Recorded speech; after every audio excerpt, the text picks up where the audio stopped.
Alors la vente à emporter, qu'on appelle d'ailleurs de plus en plus click and collect, mais je rappelle la différence entre les deux, c'est que le click and collect, c'est de la vente à emporter qui est digitalisée. Et la vente à emporter, si on l'appelle encore comme ça, c'est de la vente à emporter à l'ancienne, sans digital. Ok. Le service à table ne connaissait pas jusqu'au confinement le click and collect ou la vente à emporter.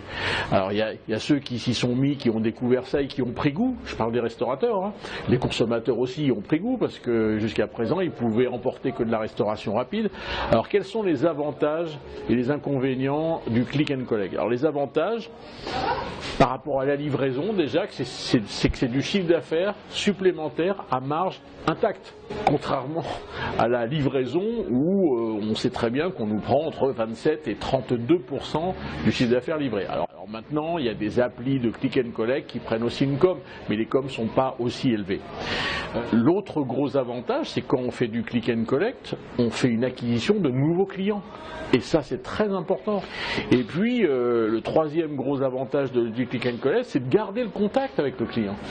Parce que s'il ne peut plus venir dîner le soir, et on sait pourquoi, eh bien gardons le contact avec lui en lui proposant de venir chercher, en sortant de son bureau, de quoi dîner à la maison. Alors, il y a un inconvénient.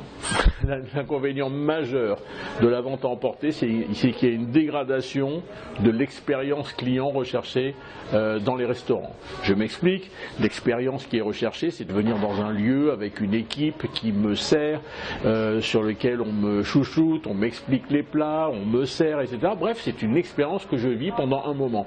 Et bien cette expérience, elle n'existera pas, elle ne peut pas exister en vente à emporter. Cela dit, pendant le confinement et encore aujourd'hui, on a vu des étoilés Michelin faire de la vente à emporter, comment je pourrais dire, expérientielle. Ça veut dire quoi concrètement?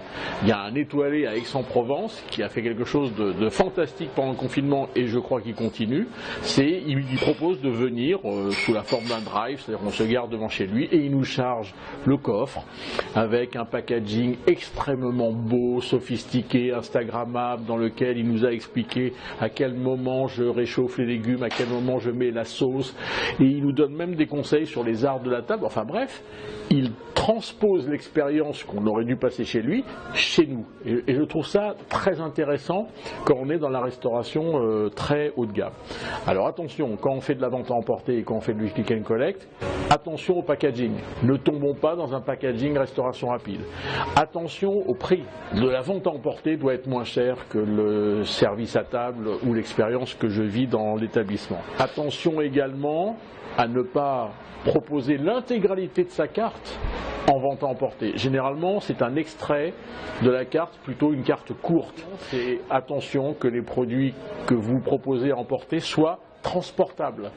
Il y a des produits qui ne supportent pas le transport, d'un point de vue organoleptique, d'un point de vue température, mais aussi quand on a des frites qui arrivent à la maison, elles sont froides, comment on réchauffe des frites dans un micro-ondes, sûrement pas, enfin bref, attention que les produits soient transportables.